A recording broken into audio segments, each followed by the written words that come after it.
देही इलाकों की सरसब्ज और शादाब बस्ती के अंदर एक छोटे से कस्बे में लिली नाम की एक नौजवान लड़की रहती थी।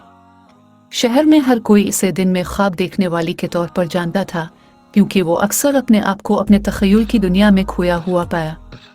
एक धूप वाली दोपहर, जब लिली एक अजीम अलशान बलूत के दरख्त के साए में पढ़ने के अपने पसंदीदा मशगले में मसरूफ़ थी, वो लाइब्रेरी के शेल्फोहे में छपी एक अजीब किताब से ठोकर खा गई।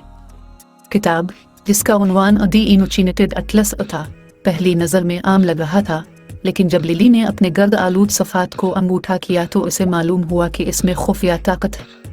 अटलस के हर सफ़े ने एक मुख्तलिफ सरजमीन की तस्वीर कशी की है, सूफियाना मखलूक़ात और दिलकश मनाजिर के साथ मुतहर्रिक और जिंदा। मुज़ाहमत करने से कासिर, लिली ने नरमी से अपनी उंगलियों को एक ऐसे सफ़े पर साफ किया जिसमें एक सरसब्ज बेकाबू जंगल दिखाया गया था। इसकी हैरत के लिए, जिस लम्हे इसके लम्स ने सफ़ा को अपनी लपेट में लिया, इसके आसपास की दुनिया बदलने लगी। बुलंद और बाला बलूत का दरख्त उभरती हुई उष्णकटिबंधीय खजूरों में बदल गया और कभी पुरअमन शहर अब नामालूम जानवरों की धार से गूंज रहा है। लिली ने खुद को इसी जंगल के दिल में खड़ा पाया जिसके बारे में वो अभी पढ़ रही थी। जोश और अंदेशे के आमेज़े के साथ लिली मोहतात अंदाज में आगे बढ़ी, मुतहर्रिक अंडरग्रोथ के जरिए अपने रास्ते पर तशरीफ ले गए। जैसे ही वो पुरस्रार जंगल की गहराई में दाखिल हुई, इसका सामना रंग बिरंगे बंदरों के एक ग्रुप से हुआ जो दरख्त से दूसरे दरख्त पर खूबसूरती से झूल रहे थे। फितरत की तरफ से मुतजस्सिस, उन्होंने इसे एक पोशीदा रास्ते से उनकी पैरवी करने का इशारा किया। बियाबान में मजीद डूबते हुए लिली चमकती हुई सूरज की रोशनी में नहाए हुए एक क्लियरिंग से ठोकर खा गई।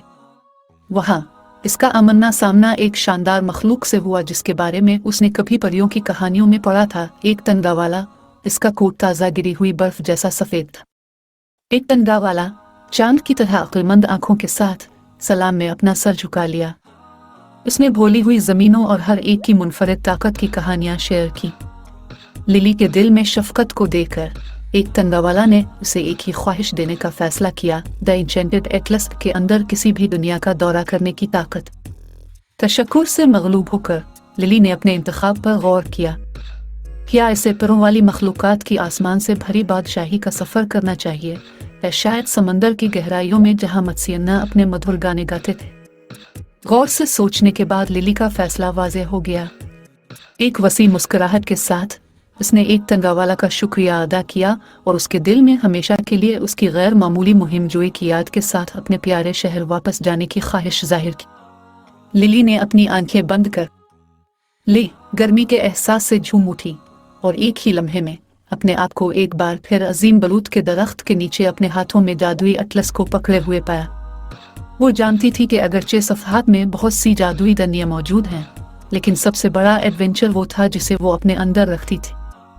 इस दिन से आगे लिली का तख़य्युल लामहदूद बुलंदियों तक पहुंच गया। हो सकता है कि वो एक आम शहर में रहती हो, लेकिन इसके ख्वाब और उन सफ़हात के अंदर परफिकन कहानियाँ उसकी रोज़मर्रा की ज़िंदगी में हमेशा के लिए जादू बानेंगी। और इस तरह दिन में ख्वाब देखने वाला एक कहानी सुनाने वाले के तौर पर उभरा, जिसने सुनने वालों के जहनों में वशुद मनाजिर की तस्वीर कशी की, उन्हें एक लम्हे के लिए भी एक ऐसी दुनिया में जाने की इजाज़त दी जहाँ सब कुछ मुमकिन था।